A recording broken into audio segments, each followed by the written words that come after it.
우리 이 시간 하나님 말씀 보도록 하겠습니다. 함께 보실 말씀은 빌립보서 2장입니다. 빌립보서 2장 12절부터 18절까지의 말씀입니다. 빌립보서 2장 12절부터 18절까지의 말씀입니다.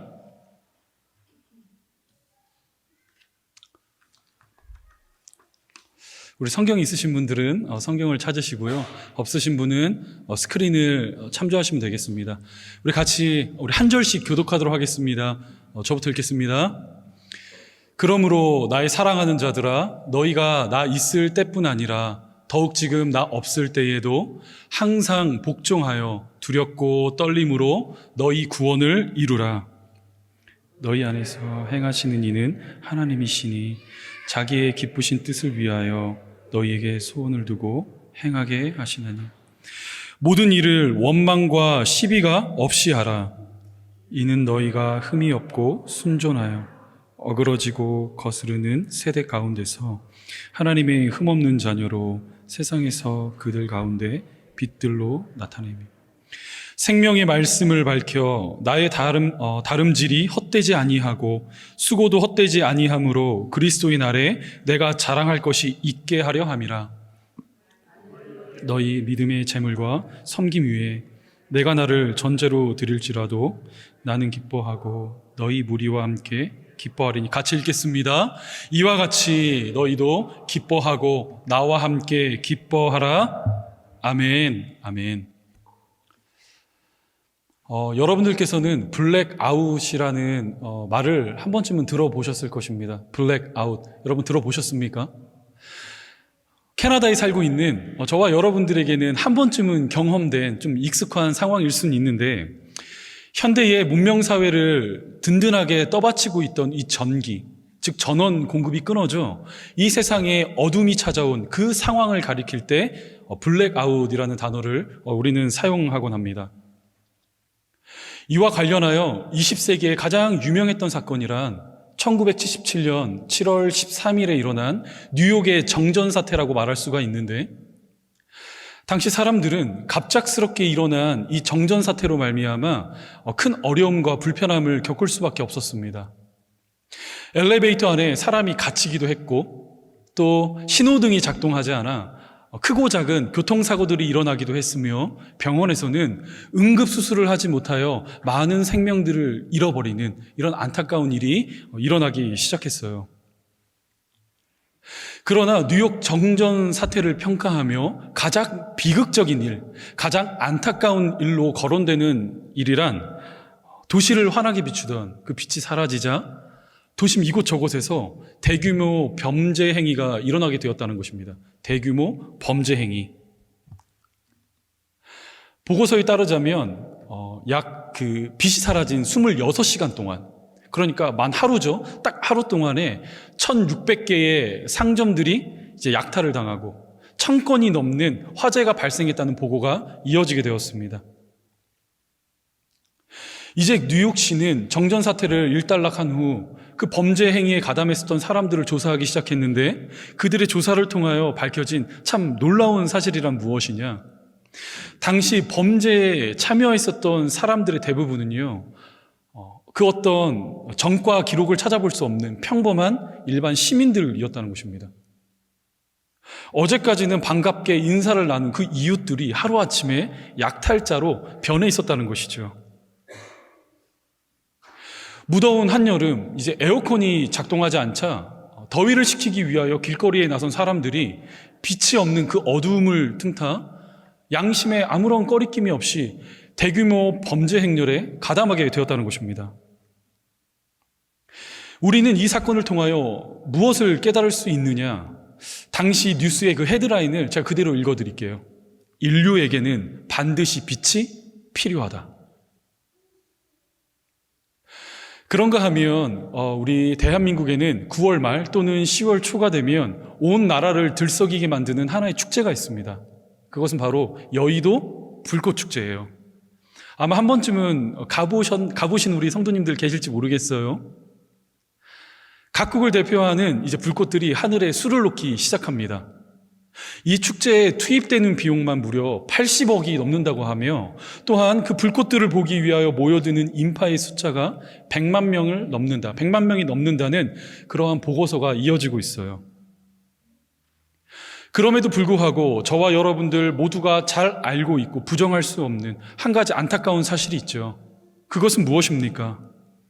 모두가 그토록 찾아 헤매는 그 불빛, 그 불빛은 단 몇 시간도 안 되어 사라지고 만다는 것이며, 빛이 사라진 그 여의도 밤거리에는 텅 빈 쓸쓸함만이 남아있게 된다는 거예요.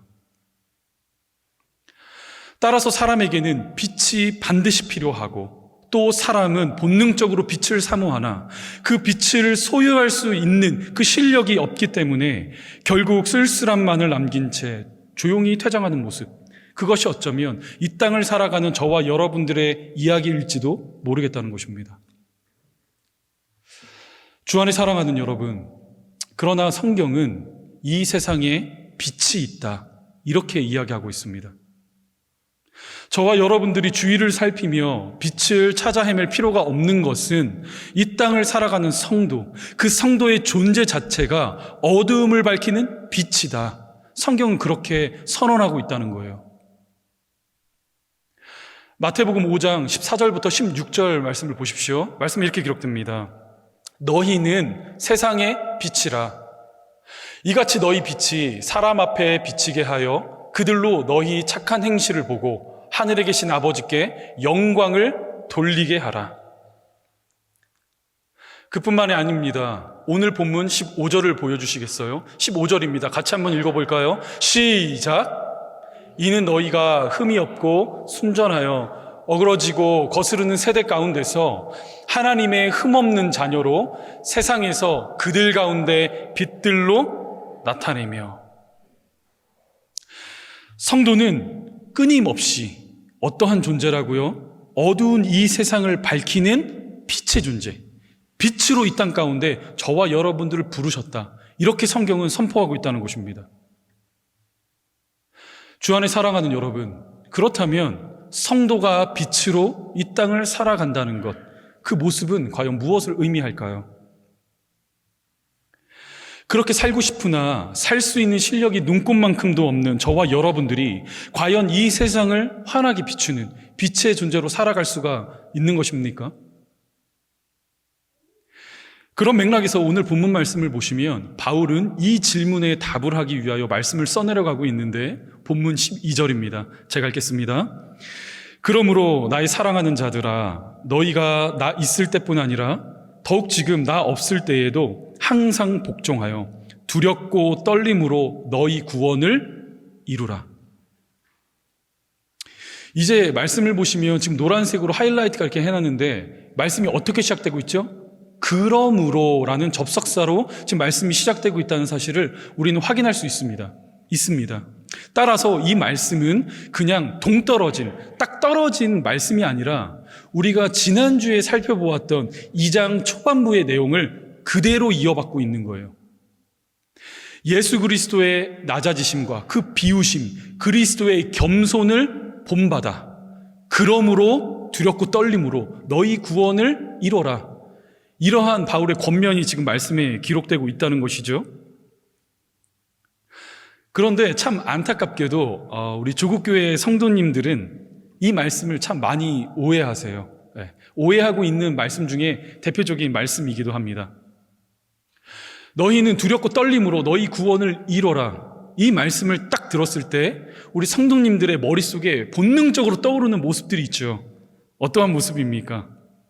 나의 열심, 나의 최선, 나의 노력, 이러한 행위를 가지고 우리 구주 예수께서 열어주신 그 구원을 스스로 이루려고 하는 그런 모습을 머릿속에 떠올리게 된다는 것입니다. 그 단편적인 예로서 주일 예배에 한번 빠지지 않고 헌금도 잘 구별하여 올려드리며 또한 교회 봉사에도 적극적으로 참여하는 이런 행위가 오늘 나에게 주어진 그 구원을 스스로 이루어가는 근거요, 동력이라 말하는 이러한 모습들이 우리 성도들의 심령 속에 자리하고 있다는 거예요. 하지만 사랑하는 여러분, 빛으로 성도가 이 세상을 살아간다는 것은 결코 그런 모습이 아닙니다. 성도의 인생은 그렇지가 않아요. 바울은 이 지점을 설명하기 위하여 기독교의 핵심 진리인 구원이라는 개념을 딱 끌어다가 설명하는 거예요. 다시요. 성도가 빛으로 이 땅을 살아가는 그 모습이 무엇인지를, 어떻게 빛으로 살아갈 수 있는지를 설명하기 위하여 기독교 핵심 진리죠. 구원. 그 구원이란 무엇인지를 딱 끌어다가 설명하고 있는 것입니다. 만약 구원이 무엇인지 저와 여러분들에게 잘 이해가 되지 않는다면 저와 여러분들이 백날 빛으로 살아가겠습니다, 빛으로 살아가는 그리스도인을 아무리 외친다 해도 절대로 빛으로 살아갈 수가 없기 때문이에요. 사랑하는 여러분, 저는 여러분들의 신앙을 바르게 지도하고 인도해야 할 책임 있는 목회자로서 오늘 본문 말씀을 함께 살펴볼 수 있다는 점 참 영광스럽게 생각합니다. 아마도 빌립보 성도들을 향하여 오늘 본문을 기록하고 있는 바울의 그 마음도 동일하다, 그렇게 여겨져요. 먼저 성도의 구원을 시간적인 개념으로 보았을 때 크게 세 가지 측면으로 나누어 볼 수 있습니다. 이 모습은 사람의 인생으로 비유하자면 참 정확하다, 이렇게 여겨지는데, 여러분, 모든 인생은 반드시 어떠한 순간이 있습니까? 저와 여러분들이 태어나는 순간이 있죠. 자, 그것이 전부입니까? 아니죠. 태어남이 있고 성장하고 자라는 순간이 있으며 죽음으로 끝나는 순간이 있죠. 그렇죠? 사람의 인생은 이렇게 크게 설명하자면 세 분류로 나눠볼 수가 있습니다. 시간의 개념에 따라. 그런데 성도의 인생도 이와 마찬가지라는 거예요. 구원도 마찬가지라는 것입니다.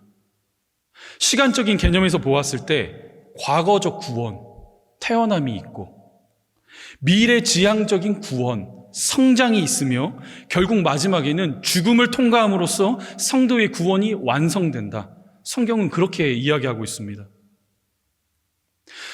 자, 그렇다면 첫 번째로 과거적 구원이란 무엇인가?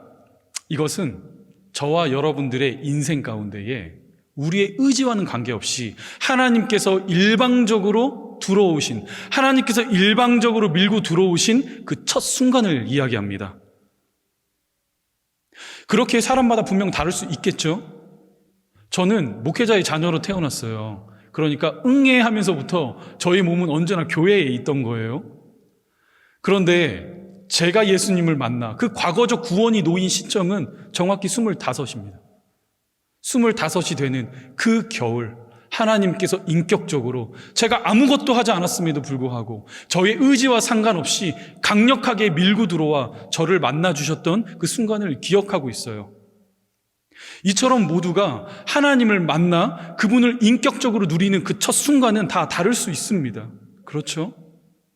우리 어떤 성도님들께서는 중학교 시절, 대학교 시절, 또 어느 누군가는 노인의 시점에 이르러 하나님의 강권적인 그 만남을 경험하곤 해요. 이 같은 과거적 구원은 여러분 단회적인 사건입니다. 사람이 태어나 어머니의 모태로부터 2번 이렇게 다시 태어날 수 없듯이 이 과거적 구원이란 단회적인 사건이고 영구적인 사건이에요. 죄인된 저와 여러분들의 인생 가운데 우리 구주 예수님 찾아오셨고 저와 여러분들을 만나주셨고 구주 예수 알게 하셨으며 입으로 예수를 나의 주인이라 고백하게 하신 그 순간, 그 구원의 첫 시작점, 이것이 바로 과거적 구원입니다. 이해 가시나요? 그런가 하면 두 번째로 미래적 구원이 있어요. 성도에게는 미래적 구원이 있습니다. 이것을 신학적인 용어로 이야기하면 성화라고 하는데, 미래적 구원이란 무엇이냐? 과거 어떤 한 시점, 예수 그리스도께서 저와 여러분들의 인생 가운데 강권적으로 찾아오셔서 만나 그분을 영접하여 성도로서의 첫 걸음이 시작되었다면 그것으로 모든 것이 끝나는 것이 아니라 시작된 저와 여러분들의 그 생애, 그 긴 시간을 통하여 하나님께서 마땅히 성도로서 빚어가시고 교육시키며 훈련시키시는 그 시간, 그 과정을 성화라고 합니다. 또 다른 이름으로 미래적 구원이라고 말해요. 그리고 오늘 본문 말씀이죠. 두렵고 떨림으로 너희 구원을 이뤄라. 이 말씀의 뜻이란 앞서 살펴본 첫 번째 단회적이고 영구적인 과거적 구원을 말하는 것이 아니라 두 번째 측면, 예수 그리스도를 만나 그분을 누려 성도로서의 삶이 시작되었다면 그 기나긴 한 사람의 인생을 통하여 하나님께서 빚어가시고 만져가시는 미래지향적인 구원, 이 구원을 말한다는 거예요. 자, 여러분 잘 쫓아오고 계신가요? 지금 우리 성도님도 벌써 정신이 혼미하세요. 예, 제가 이런 설교를 잘 안 하잖아요. 그냥 여러분들 귀에 딱딱 들어오게 이렇게 설교하는데 아니에요. 네, 언제까지 저희가 뭐 우유만 먹겠습니까? 그렇죠? 제가 어제 기도했어요. 저희 와이프는 알아요. 아무리 생각해도 우리 성도님들 힘들어하실 것 같은데 우리 벌써부터 정신이 혼미하세요. 자, 정신 차리시고, 자, 여기서부터 이제 문제가 발생하는 거예요. 성도님들의 신앙 가운데. 대부분의 성도님들께서는 이 첫 번째 구원 있죠. 과거적 구원은 대체적으로 잘 받아들이시고 믿음으로 아멘이라 화답하십니다. 이해를 하세요. 그런데 이 두 번째 측면, 미래적 구원을 이야기할 때면 여기에는 무엇인가? 사람, 나의 노력, 나의 열심, 나의 최선, 이러한 어떠한 행위가 막 잘 버무러져 결국 하나님께서 열어놓으신 그 구원을 내 스스로 이루고 완성하는 것이라 착각한다는 것입니다. 특별히 여기에는 동양 문화권에 몸담고 살아온 저와 여러분들에게 익숙한 삶의 방식이 요인으로 작동하고 있는 거예요. 어떠한 것이냐? 지성이면 감천이다. 진인사 대천명. 어떤 겁니까? 내가 열심히 노력하고 내가 최선을 다하면 그 모습을 보고 하늘에서 복을 내려준다. 이러한 문화적인 요소가 우리들의 신앙에도 잘 맞물려 이렇게 맞아 떨어지게 되는 것입니다. 더 쉽게 말해볼까요? 이런 거예요. 하나님 보이시죠? 제가 이렇게 열심히 신앙생활하고 있습니다. 일주일간 힘겹게 살아온 그 시간에도 불구하고 지친 몸을 이끌고 주일 예배 한 번 빠지지 않고 참석하고 있고 주께서 원하시는 11조와 주일헌금과 감사헌금과 따박따박 구별하여 하나님께 올려드리고 있으며 관계적인 어려움에도 불구하고 교회에서 행해지는 모든 행사, 모든 봉사에 잘 참여하고 있습니다. 보고 계시죠? 제가 이처럼 두렵고 떨림으로 저의 구원을 위하여 열심히 섬기고 있으니, 신앙생활을 하고 있으니 하나님 저를 구원해 주세요. 주께서 나를 구원하실 것을 믿습니다. 이처럼 구원을 피상적으로 인식하고 있다는 것입니다. 주 안에 사랑하는 여러분, 그러나 오늘 본문 말씀을 보세요. 성경은 성도의 구원에 관하여 다음과 같이 이야기하고 있습니다. 13절입니다. 우리 같이 한번 읽어볼까요? 시작! 너희 안에서 행하시는 이는 하나님이시니 자기의 기쁘신 뜻을 위하여 너희에게 소원을 두고 행하게 하시나니. 자, 여러분 말씀을 잘 보세요. 성도의 구원을 위하여 일하시는 주체, 그 주체가 누구라고 나와 있습니까? 나입니까? 나의 열심에 있습니까? 나의 노력과 나의 최선에 있습니까? 아니죠. 성경은 분명히 성도의 구원을 향하여 이렇게 말하고 있어요. 너희 안에서 행하시는 이 구원의 주체자는 하나님이시고 그 하나님께서 성도의 심령 속에 기쁘신 뜻을 위하여 소원을 두고 행하신다. 내가 아니라 하나님이라는 것입니다. 그리고 여기에 행하다라는 이 단어 보이시죠? 너희 안에서 행하시는 이 행하다라는 단어를 헬라어로 보시면 에네르게인이라는 단어가 사용되고 있어요. 이 단어에서 파생된 것이 오늘날 저와 여러분들이 이 북미권에 사용하며 이렇게 살아가며 사용하는 에너지라는 뜻입니다. 어떠한 뜻이죠? 동력이라는 의미예요. 동력. 그러니까 성도의 구원을 이루는 유일한 동력이란 처음부터 끝까지 하나님께서 계획하시고 하나님께서 주도하시며 하나님께서 완성하시는 그분의 일하심, 그분의 열심에 저와 여러분들 성도의 구원이 놓여 있다는 것입니다. 그런데 바울은 지금 이 구원의 개념을 딱 끌어다가 설명하고 있는 거예요. 무엇을요? 빛으로 살아가는 성도의 인생을. 어떤 것이냐? 성도가 이 세상을 빛으로 살아간다는 것은 내 안에 어떠한 선한 능력과 선한 동기가 있어 아름다움을 막 발산하며 이 세상을 빛으로 살아가는 것이 아니라 부패하고 부패한 인생이지만 이 땅 가운데 참 빛으로 오신 예수 그리스도, 그 빛을 받아 그 빛을 투영하며 살아가는 존재, 그들이 바로 빛으로 살아가는 그리스도인이라는 거예요. 이 모습을 태양과 달의 관계로 설명해 볼 수가 있을 것 같아요.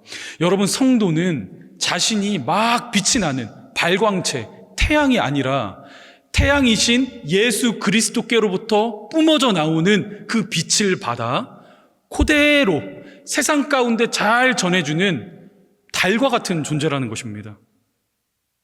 그러므로 성도가 빛으로 살아가기 위해서는 무엇이 있어야 한다고요? 여러분들의 마음속에 선한 동기? 나의 선한 성품? 나의 실력을 말하는 것입니까? 아니라고요. 성도가 빛으로 이 땅을 살아가기 위해서는 반드시 그 중심에 참 빛으로 이 땅 가운데 오신 예수 그리스도, 그 예수 그리스도가 계셔야 그분의 빛을 그대로 잘 투영하며 세상에 보이며 살아가는 달과 같은 존재, 그것이 바로 성도라는 것입니다. 따라서 바울은 오늘 본문 전체를 통하여 빛으로 살아가는 성도의 모습을 이렇게 설명하고 있는 거예요. 지금까지 정신이 혼미하셨다면 잘 들으시면 돼요. 12절, 그러므로, 그렇죠? 앞에를 그대로 받고 있는 것이죠. 그러므로 어떠한 모습입니까? 자신을 낮추고 비우사 십자가에 죽기까지 복종하신 그 예수 그리스도의 겸손을 본받아 겸손의 빛을 투영하여 13절, 너희 안에서 성화를 끝까지 행하시는 하나님 아버지를 신뢰함으로, 마지막 15절, 어떻게 살아가라고요? 15절 보여주십시오. 모든 일을 원망과 시비가 없이 하라. 주 안에 사랑하는 여러분, 저는 이번 주 말씀을 준비하며 문득 한 주 동안 제 마음속에 되뇌어졌던 한 인물이 있었어요. 그 사람은 바로 야곱이라는 인물입니다. 야곱. 저는 개인적으로 야곱이라는 인물을 굉장히 좋아하는데, 왜냐하면 그의 인생 속에는 미래적 구원, 그렇죠, 성화의 아름다움이 가득 묻어나고 있기 때문입니다. 먼저 야곱이라는 이름, 제가 지난번 설교에서 한번 말씀드렸던 것 같은데, 뒤꿈치를 잡은 자라는 뜻이 아닙니까? 뒤꿈치를 잡은 자. 누가 가르쳐주지 않았습니다. 누가 시키지도 않았는데 어머니의 모태로부터 딱 태어날 때 쌍둥이인 형 에서의 발 뒤꿈치를 꽉 붙들고 태어났다는 거예요. 이 모습은 그냥 단순히 갓난아기가 보일 수 있는 모습을 말하는 것이 아니라 인간의 죄된 본성이 얼마나 지독하고 무서운지를 여실히 보여주고 있는 장면입니다. 이후 야곱은 자라가기 시작합니다. 소위 성공이라 말하는 이 땅에 불을 쌓기 위하여 매진하는 인생, 그가 바로 야곱이었어요. 필요하다면 형 에서를 속여서라도 자신이 원하는 것을 갖길 원했고, 또 필요하다면 내가 원하는 것을 쟁취하기 위하여 눈이 먼 아버지를 속이는 자, 그 자가 바로 야곱이었으며 그것이 그의 삶의 방식이었습니다. 그래서 언제나 야곱의 인생을 들여다보시면요, 원망과 시비가 넘치는 인생이다, 그렇게 말할 수 있다는 거예요. 그렇죠. 어느 누군가를 아프게 하고, 어느 누군가의 시비가 일어나고, 어느 누군가의 마음속에 원망을 잦아내는 그런 인생, 그것이 바로 야곱이라는 것이죠. 그런데 어느 날 하나님께서 야곱을 찾아오셨습니다. 야곱이 바라지 않았고 그가 원하지 않았으며 그의 의지가 아무것도 사용되지 않은, 그냥 예상치 못했던 어느 한 시점, 하나님께서 야곱을 찾아 만나주셨어요. 강권적으로 밀고 들어오시는 그 과거적 구원이 시작된 거예요. 성도로서의 첫 삶이 시작되었다는 것이죠. 이때 야곱이 얼마나 벅찼었는지 다음과 같이 고백하고 있습니다. 창세기 28장 13절부터 16절 제가 읽어드릴게요. 또 본즉 여호와께서 그 위에 서서 이르시되 나는 여호와니 너의 조부 아브라함의 하나님이요 이삭의 하나님이라. 내가 누워있는 땅을 내가 너와 내 자손에게 주리니 내가 너와 함께 있어 내가 어디로 가든지 너를 지키며 너를 이끌어 이 땅으로 돌아오게 할지라. 내가 내게 허락한 것을 다 이루기까지 너를 떠나지 아니하리라 하신지라.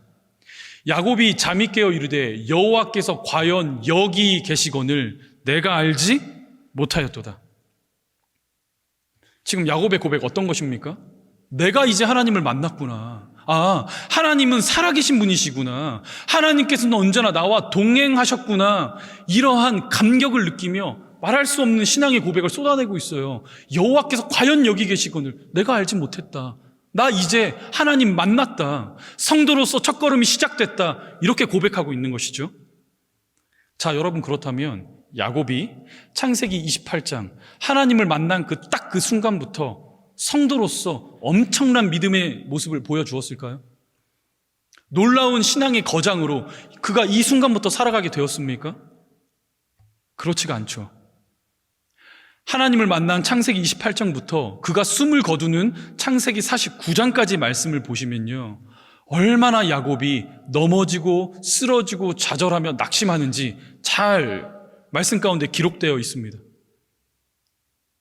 그러나 내가 내게 허락한 것을 다 이루기까지 너를 떠나지 아니하리라, 이렇게 약속하신 그 하나님을 야곱이 신뢰하며 결국 성화, 그 기나긴 성도의 삶을 통하여 하나님의 만지심을 경험한 야곱이 어떻게 변화되는가? 창세기 47장을 한번 보세요. 창세기 47장 7절부터 10절입니다. 한 절씩 한번 읽어볼까요? 저부터 읽겠습니다. 요셉이 자기 아버지 야곱을 인도하여 바로 앞에 서게 하매 야곱이 바로에게 축복하매, 야곱이 바로에게 아뢰되 내 나그네 길의 세월이 130년이이다 하니 내 나이가 얼마 못 되니 우리 조상의 나그네 길의 연조를 미치지 못하나 험악한 세월을 보내었나이다 하고, 같이 읽겠습니다. 시작. 야곱이 바로에게 축복하고 그 앞에서 나오니라. 여러분, 지금 혹시 보이십니까? 성화의 과정을 거쳐 하나님의 손에 연단되고 훈련된 야곱이 지금 어떠한 모습을 보이고 있다고요? 천하의 애굽 왕 바로 앞에 나아가 만군의 여호와 이름으로 그를 축복하고 있다. 이렇게 말씀이 기록되고 있습니다. 지난날 누군가를 속였고 누군가와 원망과 시비가 가득했던 그의 인생은 어느덧 그의 연약함을 찾아볼 수가 없다는 거예요. 그리하여 그가 130년이 되었을 때 기나긴 성화의 과정을 통과하며 하나님의 만지심과 그 다스림을 경험하게 된 야곱, 그 야곱이 어떠한 모습을 보이고 있다고요? 바로에게 축복하고 그 앞에서 나오니라.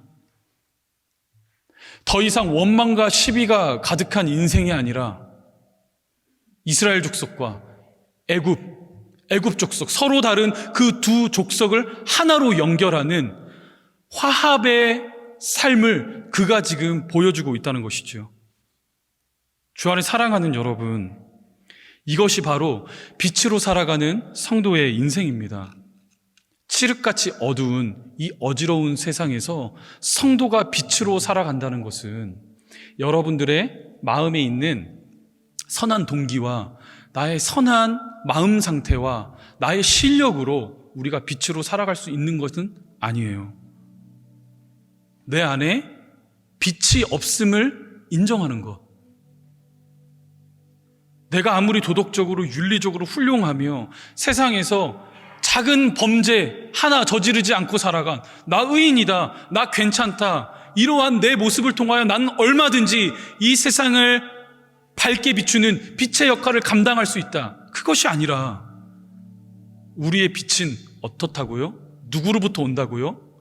예수 그리스도. 구원을 온전하게 이루어 가시는 그 예수 그리스도로부터 이 땅을 참 빛으로 살 수 있는 그 빛이 주어지게 된다는 것입니다. 주 안에 사랑하는 여러분, 이 시간 간절히 소망합니다. 오늘도 여러분들의 심령 속에 찬 빛으로 거주하시는 그 예수님, 그 예수님의 음성에 주목하는 우리의 한 주가 될 수 있기를 원합니다.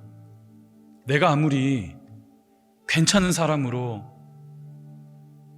따뜻한 사람으로 이 세상을 살아가고 싶으나 보셨잖아요. 빛이 사라지자 어떻게 된다고요? 그 모든 사람들이 자신의 죄된 본성을 따라 죄된 경향성을 힘껏 붙들며 살아가고자 합니다. 그것이 부정할 수 없는 저와 여러분들의 한계이죠.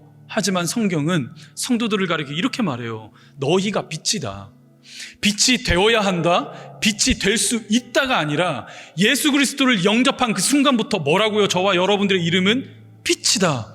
이렇게 선언하고 있다고요. 내 안에 계신 예수 그리스도, 그 참 빛으로 오는 그 힘을 동력 삼아 우리가 이 세상을 살아갈 수 있다면 이 세상 참 살만한 세상 되지 않겠습니까? 어느 누군가가 그렇게 살아주기를 기대하는 것이 아니라 오늘 나의 현장으로부터, 여러분들의 가정으로부터 시작하는 것이죠. 사랑하는 나의 부인, 사랑하는 나의 자식들에게 빛의 모습을 보이는 것입니다. 내 안에 계신 예수 그리스도의 그 복음의 빛이 나의 삶과 나의 언행과 나의 육체를 통하여 고스란히 비춰져. 아, 예수님 살아계시는구나. 복음은 이런 것이구나. 성도의 구원은 이런 것이구나. 이 사실을 저와 여러분들의 오감을 사용하여 느낄 수 있는 그 자리, 그것이 바로 빛으로 살아가는 성도의 인생이라는 거예요. 사랑하는 여러분, 소망합니다. 우리 캘거리 제자 삼는 교회 모든 성도들의 삶이 이와 같이 예수로 인하여 빛나기를 원해요. 그렇게 살 수 있게 되기를 주님의 이름으로 간절히 축복합니다. 우리 함께 기도하도록 하겠습니다.